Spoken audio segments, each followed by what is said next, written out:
بشيخنا وجيت ارتسي صحب النجله داعي المنسي ومن نجا بذي العرش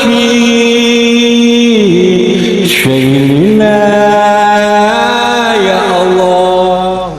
السادة العلماء، لا سيما مؤسس هذا المجمع وهذا الخير العظيم الكياي أوجي ترسسي، وكافة الحاضرين من أهل العلم والفضل والصلاح وكل حاضر، أقول للجميع السلام عليكم ورحمة الله وبركاته.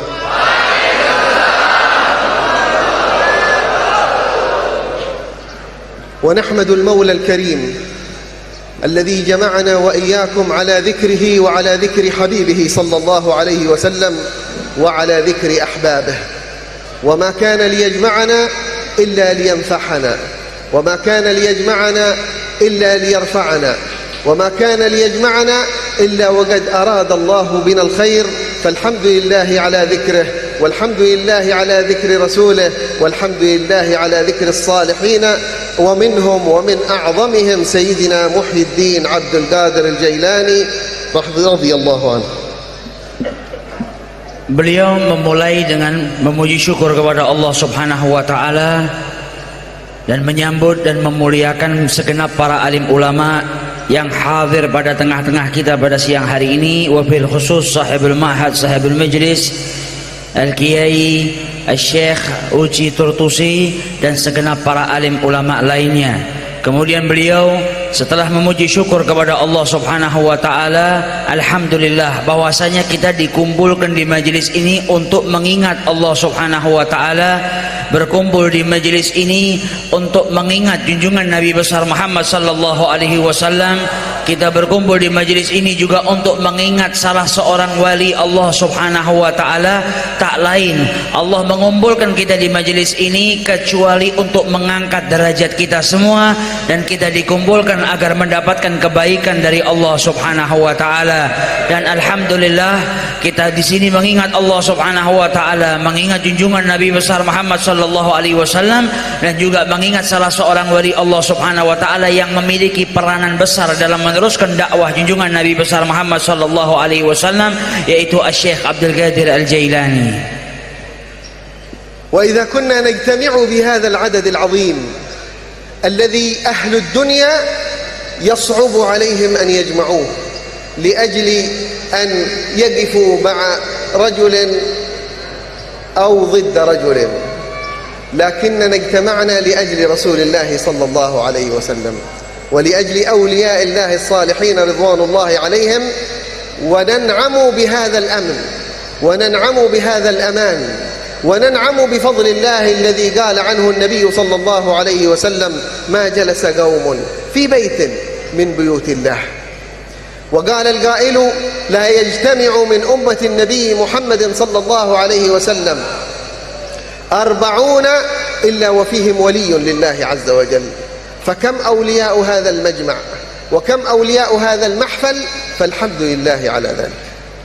Kemudian beliau melanjutkan bahwasanya pada hari ini kita berkumpul dengan jumlah yang sangat banyak, di mana ahli dunia, di mana orang-orang yang punya peranan penting tapi dari segi dunia tidak bisa mengumpulkan manusia sebanyak ini. Yang bisa mengumpulkan manusia sebanyak ini adalah di mana kita berkumpul pada hari ini karena beliau, yaitu junjungan Nabi besar Muhammad sallallahu alaihi wasallam. Apalagi Rasul sallallahu alaihi wasallam bersabda, tidak berkumpul 40 orang dari umatku terkecuali salah satu dari mereka adalah wali Allah Subhanahu wa taala. Jikalau 40 ada seorang wali, maka hari ini ada berapa wali yang berkumpul bersama kita di dalam majelis ini? Wa jama'a majlisukum 'azaim al-umur, فلم يخلو من ذكر الحق سبحانه وتعالى، لا سيما الجلالة ولا سيما التهليل الذي قال النبي صلى الله عليه وسلم فيما يرويه عن الله عز وجل: لا إله إلا الله حصني، أي حصنه الحصين وحرزه المكين. ومن دخل حصني أمن من عذابي. وقال أفضل ما قلت أنا والنبيون من بعدي لا إله إلا الله. هيأكم الله وهيأ ألسنتنا وألسنتكم وكنا في الطريق إليكم بذكر هذا الذكر العظيم الذي هو ذكر الأنبياء والمرسلين، بل ذكر سيد الأنبياء والمرسلين صلى الله وسلم وبارك عليه وعلى آله. Di majelis ini selain kita berzikir mengingat Allah Subhanahu wa taala, apalagi dengan kalimat yang paling mulia yang pernah diucapkan para nabi dan rasulnya, kalimat di mana Allah Subhanahu wa taala mengilhamkan kepada junjungan Nabi besar Muhammad sallallahu alaihi wasallam, dan beliau bersabda meriwayatkan langsung dari Allah Subhanahu wa taala bahwasanya barang siapa yang mengucapkan kalimat la ilaha illallah kelak akan diselamatkan dari siksa Allah Subhanahu wa taala. Beliau Nabi besar Muhammad sallallahu alaihi wasallam juga bersabda, afdalu ma qultu, kalimat yang paling mulia yang pernah aku ucapkan dan para nabi-nabi sebelumku adalah kalimat la ilaha illallah, adalah kalimat yang paling mulia yang pernah diucapkan oleh junjungan Nabi besar Muhammad sallallahu alaihi wasallam. Beliau mengatakan, ketika tadi saya sampai ke tempat ini di jalan, maka tergelak lisan saya dan juga lisan-lisan Anda semua. Dari kejauhan tergerak lisan kita untuk mengucapkan kalimat la ilaha illallah. Ketahuilah bahwasanya yang menggerakkan lisan kita untuk mengucap kalimat besar tersebut tak lain kecuali Allah Subhanahu wa taala. ثم جملتم مجلسكم بعظمة الأجر والثواب الذي ختم الإمام البخاري به صحيحه بالكلمتين الخفيفتين على اللسان العظيمتين في الميزان الحبيبتين إلى الرحمن سبحان الله وبحمده سبحان الله العظيم فالحمد لله على نعمته. Dan tadi juga kita akhiri bersama-sama ketika kita membaca zikir-zikir selain la ilaha illallah dengan dua kalimat yang disebutkan oleh Al-Imam Al-Bukhari dalam kitab hadisnya, dua kalimat yang sangat ringan kita ucapkan dengan lisan, akan tetapi berat kelak ditimbang oleh Allah Subhanahu wa taala, yaitu subhanallahil azim, subhanallah wa bihamdi subhanallahil azim. ما الذي يكدر علينا في مجلسنا؟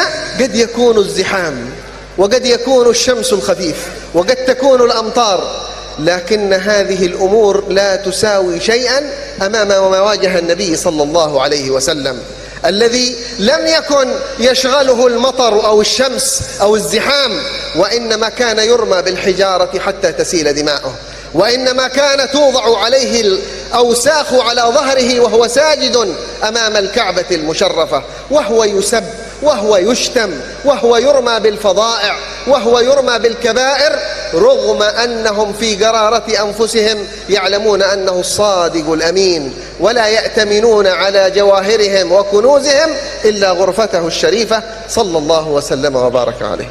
Kemudian beliau melanjutkan bahwasanya kumpulnya kita di majelis ini, mungkin kalau ada yang mengganggu itu hanya gangguan-gangguan yang kecil seperti berdesak-desakan atau panasnya sedikit dari terik matahari ataupun tetesan-tetesan hujan. Lain dengan apa yang dilalui di masa junjungan Nabi besar Muhammad sallallahu alaihi wasallam. Ketika beliau beribadah menyebarkan agama ini, beliau bukan disakiti dengan tetesan-tetesan air hujan atau hanya berdesak-desakan, akan tetapi beliau dicaci, beliau dimaki, beliau dilempari kotoran, beliau dilemparin batu hingga berkeluar darahnya. Itu semua akan tetapi tak mematahkan semangat Rasul sallallahu alaihi wasallam untuk menyebarkan syariat ini. قد يكون عددنا مليونا أو يزيد أو ينقص، ولكننا كمسلمين نتوزع هذه الأرض بالملايين أو المليار. هذا الجهد كله من جهد رسول الله صلى الله عليه وسلم. وأما أتباع سيدي عبد القادر الجيلاني فهم بالملايين أيضا، وهو جهد فرد واحد، لكن هذا الفرد من ذاك الفرد. إن جهد نبينا صلى الله عليه وسلم أنتج للأمة سيدي عبد القادر وسيدي أحمد الرفاعي وسيدي أبو الحسن الشاذلي، وهذه الأقمار وهذه الشموس التي كانت سببا في دخول أنوار الذكر وفي دخول أنوار الهداية إلى ألوف وملايين على وجه الأرض. Kita saat ini berkumpul di sini mungkin jumlah kita 1 juta. Tapi jangan lalai bahwasanya umat Islam di muka bumi ini jumlahnya bermiliar-miliaran, tak terhitung banyaknya, dan itu semua yang jumlah banyak tadi hanya datang dari dakwahnya 1 orang, dari perjuangan 1 orang, yaitu junjungan Nabi besar Muhammad sallallahu alaihi wasallam. Beliau juga berdakwah kemudian menghasilkan 1 orang juga yang tapi pengaruhnya luar biasa, menjadikan sebab daripada sampainya hidayah Allah Subhanahu wa taala ke berjuta-juta manusia lainnya, seperti Syekh Abdul Qadir Al-Jailani. 1 orang tapi pengikutnya berjuta-juta. Begitu juga dengan Imam Ahmad Ar-Rifai, begitu juga dengan Abi Hasan Syadzili. Ini mereka semua adalah percikan-percikan hasil daripada dakwahnya Nabi besar Muhammad sallallahu alaihi wasallam. Dari satu perorangan seperti ini menghasilkan banyak pengikut yang mengikuti junjungan Nabi besar Muhammad sallallahu alaihi wasallam. مجمعكم مولد وحول ولو كان حولا لكان موجبا لرحمة الله عز وجل التي تنزل عند ذكر الصالحين، فكيف وهو مع الحول مولد لرسول الله صلى الله عليه وسلم وهو أصلح الصالحين. فإذا كان الفرد من أمته يوجب الرحمة فكيف ذكره صلوات ربي وسلامه عليه؟ كيف ونحن نذكر في المجلس العديد من أهل الفضل والعديد من أهل الصلاح والعديد من أهل الخير، فلا شك أن الرحمة تتنزل في جوانب المجلس إلا وغشيتهم السكينة ونزلت عليهم الرحمة وذكرهم الله في من عنده. يقول الملائكة فيهم فلان جاء لحاجة، جاء حياء، جاء لمصلحة، تقول الملائكة وله، يقول الله عز وجل وله قد غفرت، هم القوم لا يشقى بهم جليسهم. Majlis pada hari ini tanpa diragukan pasti majlis kita dihujani rahmat oleh Allah Subhanahu wa taala. Di mana dikatakan jikalau kita mengingat, menyebut-nyebut orang-orang yang saleh, kisah-kisah para wali-wali Allah Subhanahu wa taala, maka di saat itu juga Allah Subhanahu wa taala menurunkan rahmat kepada majlis tersebut. Dan pada hari ini kita hanya tidak menyebutkan kisah-kisahnya orang soleh saja, bukan hanya kita memperingati haul salah seorang wali Allah, salah seorang yang soleh, yaitu Syekh Abdul Qadir Al-Jailani, tapi selain kita memperingati haul beliau, kita juga memperingati maulid Nabi besar Muhammad sallallahu alaihi wasallam yang menjadi sumber daripada kesolehan manusia di muka bumi ini. Maka tanpa diragukan pasti rahmat Allah Subhanahu wa taala dihujani di majelis ini. Kemudian beliau melanjutkan bahwasanya barang siapa yang mengingat orang yang saleh 1 orang saja, maka diberi rahmat oleh Allah Subhanahu wa taala. Dan dari tadi kita dengar berapa banyak orang saleh yang dibawakan di majelis ini. Jadi kisah-kisahkan kisah orang-orang yang dicintai oleh Allah Subhanahu wa taala. Sampai dikatakan majelis-majelis yang seperti ini adalah majelis-majelis yang dijanjikan oleh Allah Subhanahu wa taala tidak berdiri yang hadir kecuali diampuni dosanya oleh Allah Subhanahu wa taala. Diriwayatkan ada salah satu dari malaikat yang protes kepada Allah, ya Rabb, ada yang datang ke majlis-majlis seperti itu, tapi niat mereka bukan untuk berzikir, bukan untuk menghadiri majlis-majlis ilmu, bukan untuk menghadiri majlis-majlis zikir. Ada yang datang karena malu diundang, ada yang datang karena memiliki hajat, bahkan ada yang datang tidak memiliki niat apa-apa. Akan tetapi Allah Subhanahu wa taala tetap berkata, tetap aku ampuni semuanya, karena mereka adalah sekelompok kaum di mana tidak akan disesatkan oleh Allah Subhanahu wa taala, kaum yang tidak akan disalahkan oleh Allah Subhanahu wa taala, melainkan yang duduk bersama mereka yang dengan niat maupun tanpa niat semuanya diampuni oleh Allah Subhanahu wa taala. لقد كانت حياة رسول الله صلى الله عليه وسلم تضحيات في تضحيات، فمنذ أن جهر بهذه الدعوة وهو يتعرض للسب والأذى والاتباع ورميه بالحجارة وإرسال الصبيان عليه عندما ذهب إلى الطائف، ولكنه عندما يخير بأن ينزل الله العذاب عليهم يقول لا، فإني أرجو من الله أن يخرج من أصلابهم من يعبد الله عز وجل. هم يؤذونه، هم يجرحونه، هم يردون عليه بالجهل والسفه، وهو يفكر ليس فيهم فقط بل وفي أولادهم الذين هم في أصلابهم. إن كانت هذه شفقته بأهل الكفر والعناد، فكيف شفقته بنا معاشر أهل الإسلام والإيمان.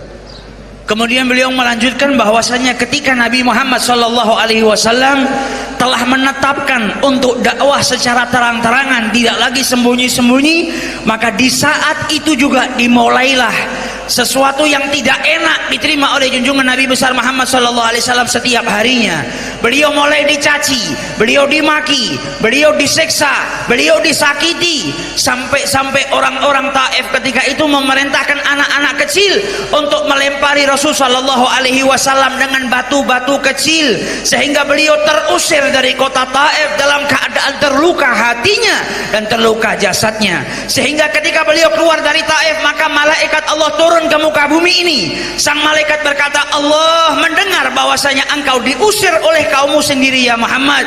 Maka malaikat tersebut berkata, kalau engkau mengizinkan, maka malaikat penjaga gunung ini akan mengangkat gunung yang ada di kota Taif dan dijatuhkan ke kepala orang-orang Taif agar mereka binasa semuanya. Apa yang diucapkan oleh Rasulullah? Rasulullah tidak membiarkan hal itu terjadi, akan tetapi Rasulullah melarang para malaikat yang hendak menyiksa orang Taif.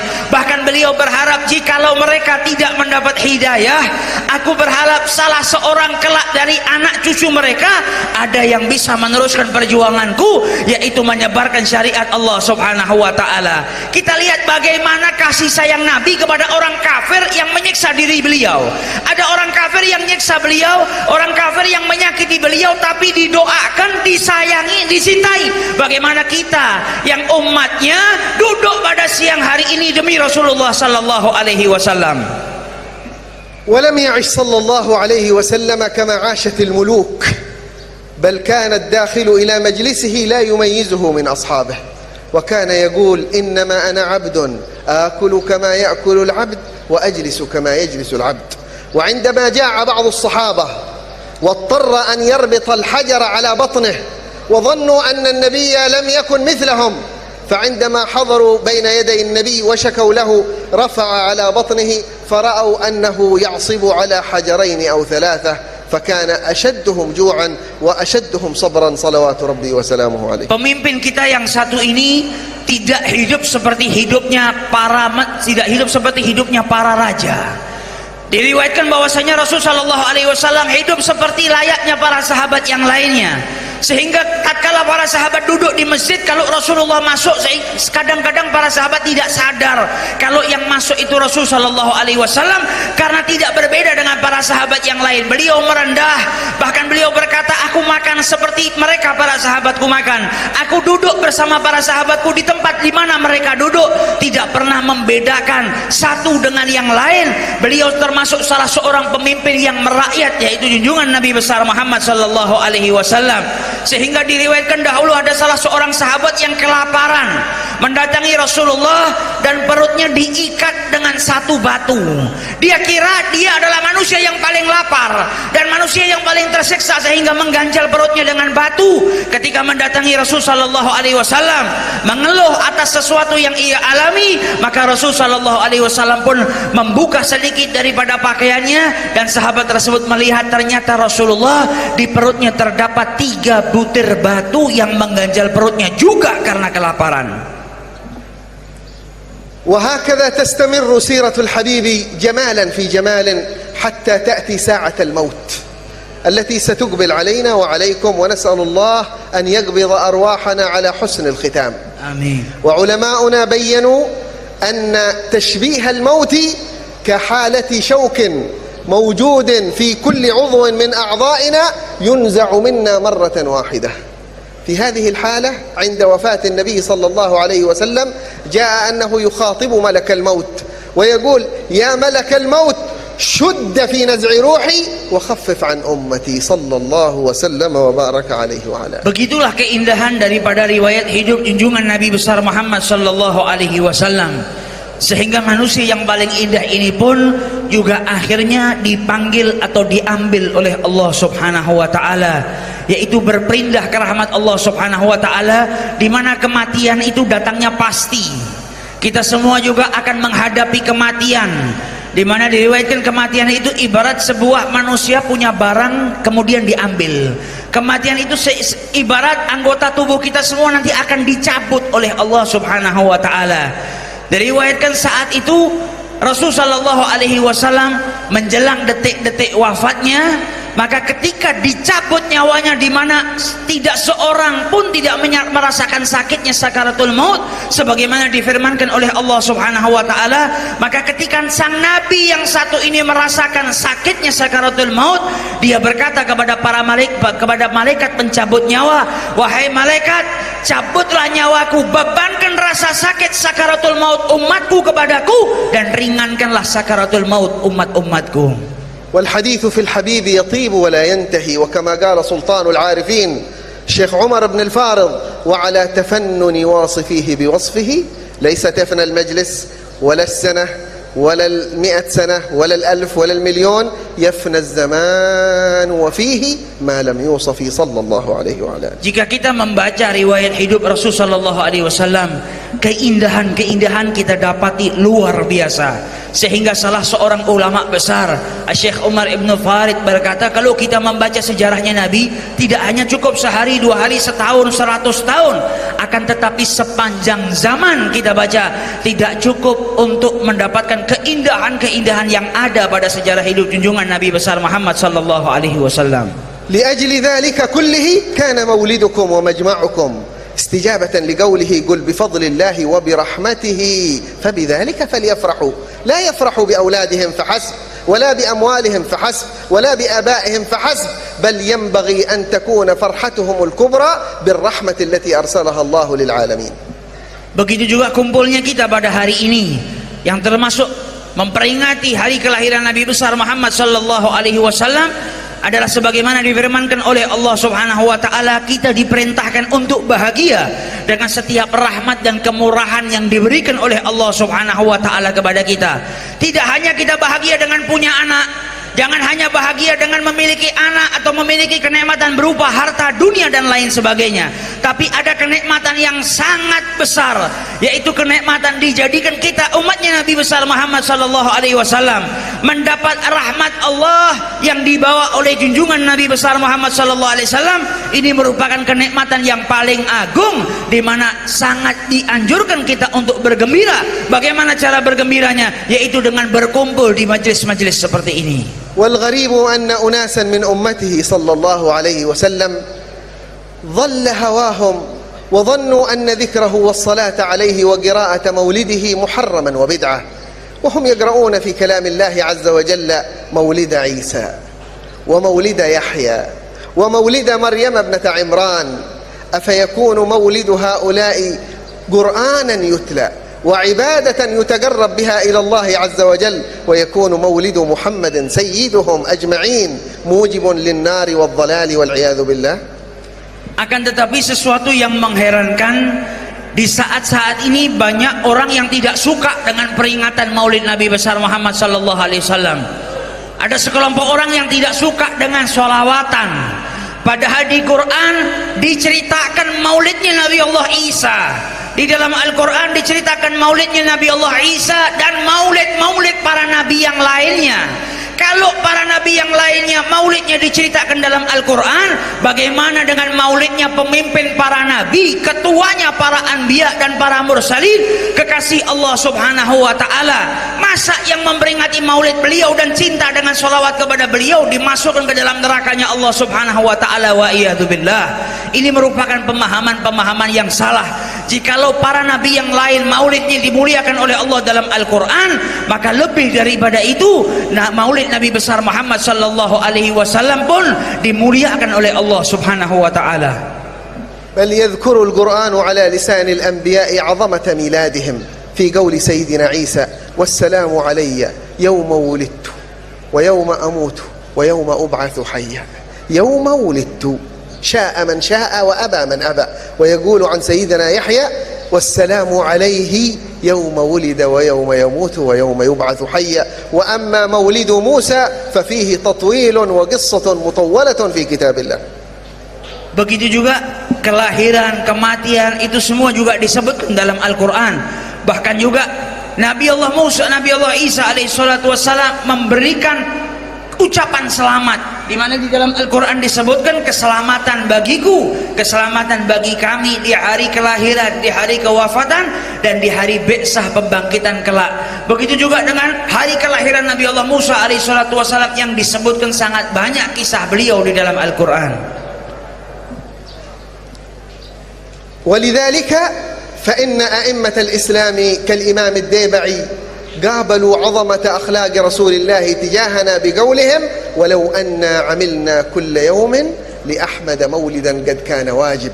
ينبغي أن يكون كل يوم منا استشعار لسيرته، استشعار لمولده، استشعار لمكانته، استشعار لقدره صلى الله وسلم وبارك عليه وعلى. Oleh karena itu salah seorang ulama besar yaitu Al-Imam Ad-Daibai dalam susunan nazamnya atau dalam sebuah syairnya beliau berkata, jikalau setiap hari pun kita merayakan maulidnya Nabi besar Muhammad sallallahu alaihi wasallam, itu masih kurang untuk kita sebagai umatnya Nabi besar Muhammad sallallahu alaihi wasallam.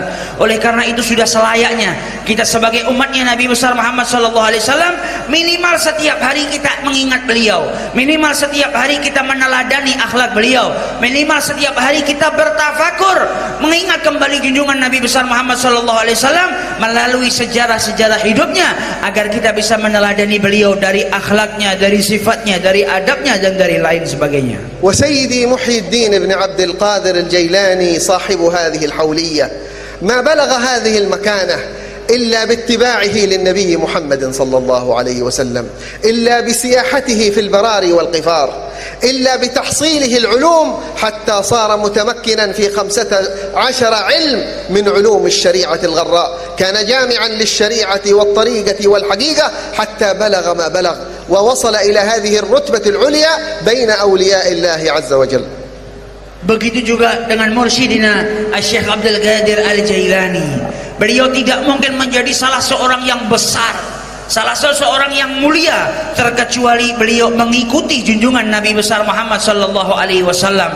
Perjuangan beliau dalam menuntut ilmu dan meladani junjungan Nabi besar Muhammad sallallahu alaihi wasallam sampai dikatakan beliau adalah seorang ulama yang memumpuni 15.000 ilmu, di mana mungkin selain beliau tidak memumpuninya. Itu semua beliau lakukan dengan perjuangan yang luar biasa, semata-mata untuk meneruskan perjuangan Nabi besar Muhammad sallallahu alaihi wasallam. إلا أن أسرار الله وسابق عنايته كانت عليه لائحة منذ ولادته، ولذلك كانوا يقولون أنهم إذا أشكل عليهم رؤية الهلال في أيام رضاعته كانوا يتأكدون هل يرضع سيدنا عبد القادر من أمه أم لا، فإن وجدوه يرضع علموا أن الرؤية غير ثابتة، وإن وجدوه ممتنع عن الرضاعة علموا أن اليوم أول يوم من أيام رمضان، وهذا وهو في سن المهد والرضاعة.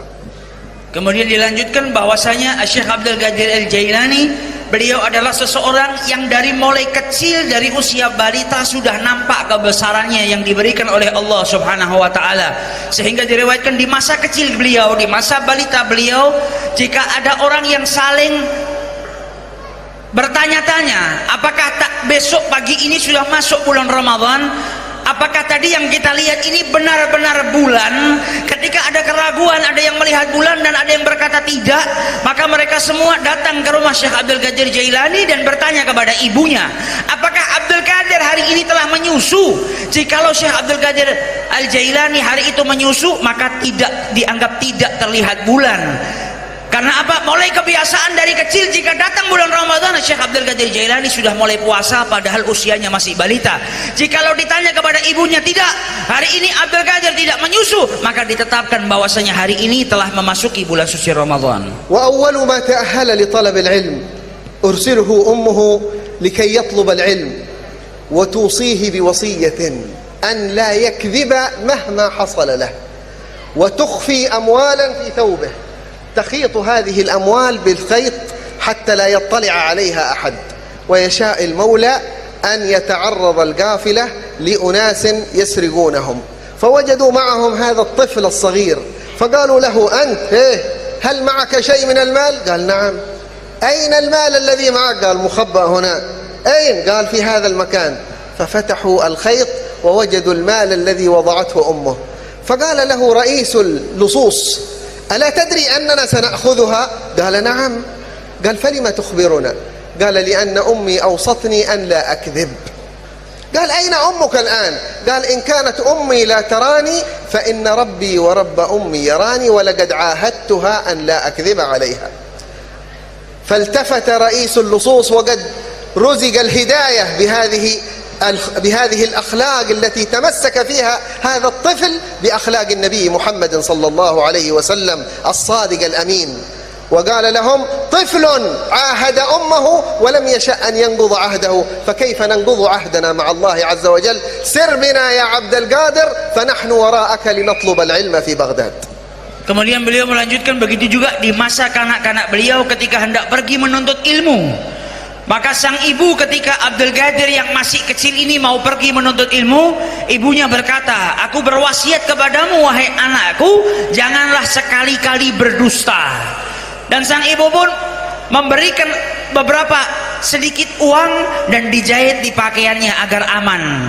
Maka saat itu Syekh Abdul Qadir Al-Jailani pergi untuk menuntut ilmu bersama salah seorang kafilah. Di tengah jalan beliau dihadang oleh para perampok. Ketika kafilah tersebut dirampok satu persatu, maka kafilah tersebut, perampok tersebut melihat satu orang anak yang masih kecil di kafilah tersebut, dipanggil, "Hei, apakah kau punya uang?" Maka anak kecil tadi berkata, "Naam, saya punya uang." "Mana uangnya?" "Ada di dalam pakaian saya, dijahit di dalam baju ini." Maka dibuka oleh perampok tersebut dan didapatkan memang ada uangnya. Kemudian ditanya, "Wahai anak kecil, kenapa kau ini berkata jujur dan kau tahu kami ini adalah perompak? Kami adalah seorang perampok yang akan mengambil uangmu. Kenapa kau beritahu?" Maka Abdul Qadir yang saat itu masih kecil berkata, "Karena aku berjanji kepada ibuku untuk tidak berdusta." Sang perampok berkata, "Ibumu jauh di sana tidak melihat. Kalau kau berdusta, dia tidak mungkin tahu karena dia tidak bersamamu." Maka sang anak yang masih kecil tadi yang dididik oleh ibunya, dia berkata, "Ibuku mungkin tidak melihat, tapi Tuhanku dan Tuhan ibuku selalu melihat keadaanku, dan aku telah berjanji tidak akan berdusta dan mengingkari perjanjianku dengan sang ibu." Maka ketika mendengar ucapan Syekh Abdul Qadir Jailani yang saat itu masih kecil, para perampok tersebut berkata, "Ini anak kecil tidak mau melanggar janjinya dengan sang ibu, bagaimana kita yang sudah bertahun-tahun melanggar janji dengan Tuhan yang menciptakan kita?"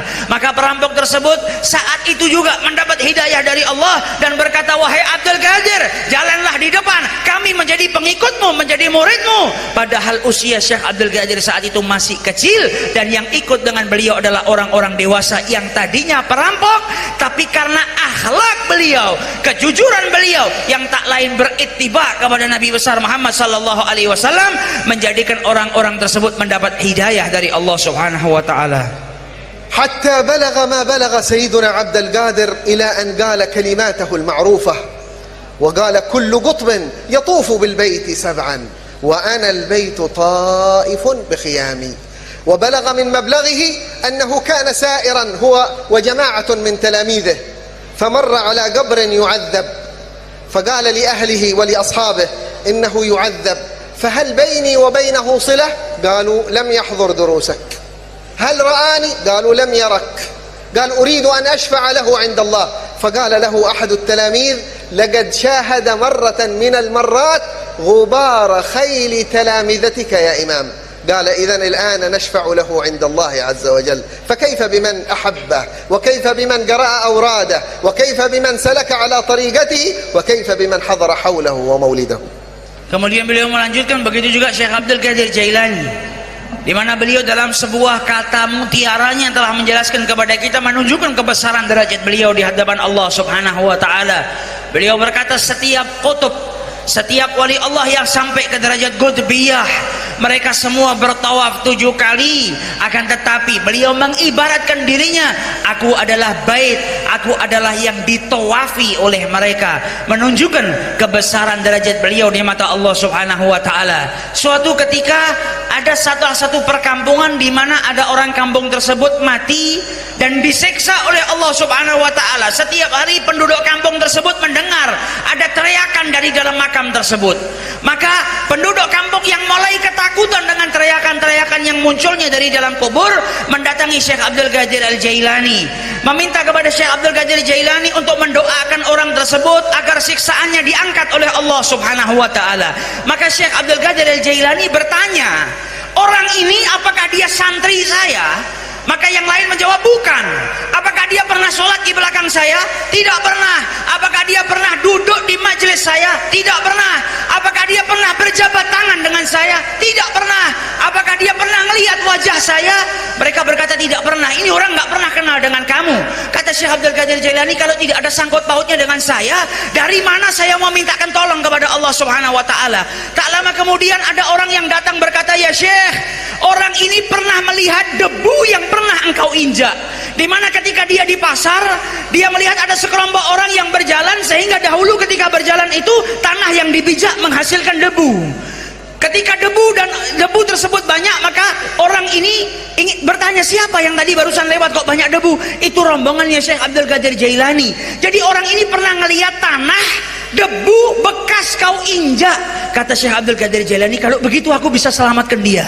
Kalau begitu aku akan berdoa kepada Allah menyelamatkan orang ini. Karena apa? Ada ikatan. Ikatan apa? Hanya melihat debu yang pernah diinjak oleh Syekh Abdul Qadir Jailani. Kalau yang melihat debu ikatannya masih bisa didoakan selamat, bagaimana kita yang duduk di sini baca manakibnya, kita yang duduk di sini cinta dengan beliau, kita yang duduk di sini berupaya meneladani beliau, insya Allah kita semua juga termasuk orang-orang yang kelak berada di barisan beliau. والذين يتطاولون على الإمام عبد القادر الجيلاني يتناسون أو يتجاهلون أن ما يزعمون أنهم أتباعه من المذهب الحنبلي لم يستمر إلا ببركة الإمام الجيلاني وتلامذته، فلولا انتقاله من مذهب الشافعي إلى المذهب الحنبلي لتوقف ذلك المذهب من سنين متعددة. ويجهلون أن من يسمونه شيخ الإسلام وهو الشيخ العلامة ابن تيمية هو قادري الطريقة، قد لبس الخرقة القادرية وشرح كتاب فتوح الغيب، ولا يذكر الإمام الجيلاني إلا بالتعظيم وبقوله قدس الله سره. Akan tetapi ada sebagian kelompok yang saat ini pura-pura bodoh atau memang bodoh, di mana mengatakan Syekh Abdul Qadir Al-Jailani bermadhab Hambali karena membutuhkan madhab tersebut, di mana dikisahkan, diriwayatkan bahwasanya kalau bukan Syekh Abdul Qadir Jailani pindah dari madhab Syafi'i ke dalam madhab Hambali, maka madhab tersebut akan mati. Pindahnya beliau tak lain untuk menyelamatkan madhab Hambali, di mana di saat itu mungkin sudah orang tidak peduli lagi dengan madhab tersebut, atau ada kelompok-kelompok tertentu yang merusak madhab Ahmad ibnu Hambal.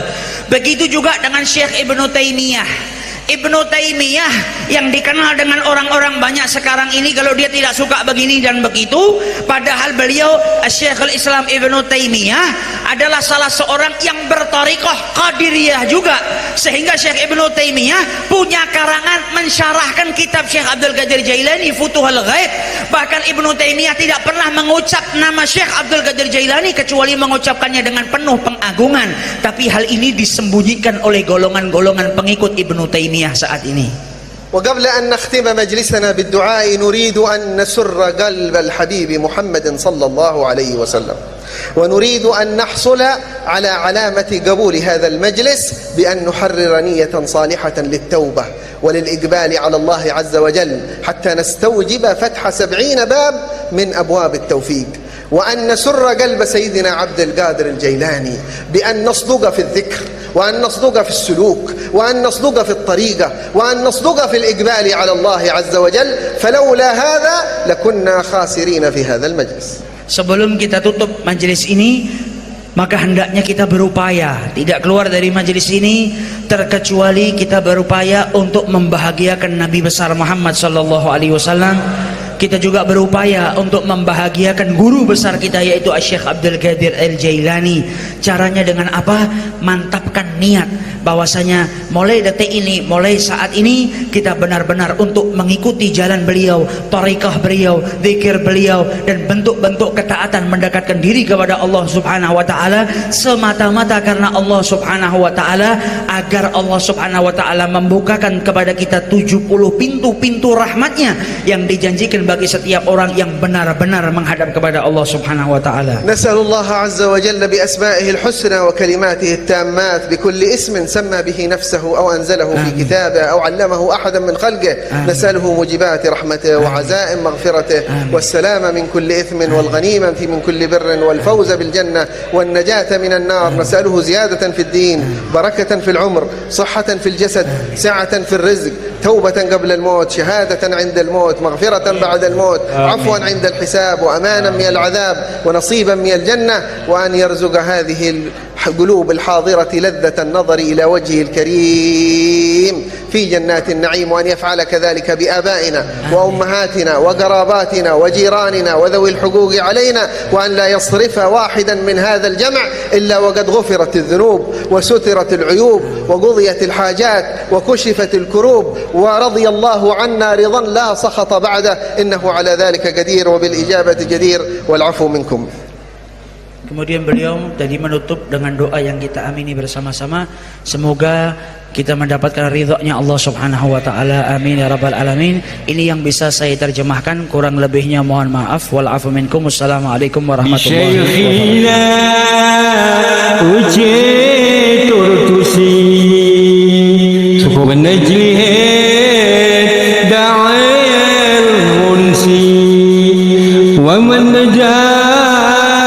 بذي العرش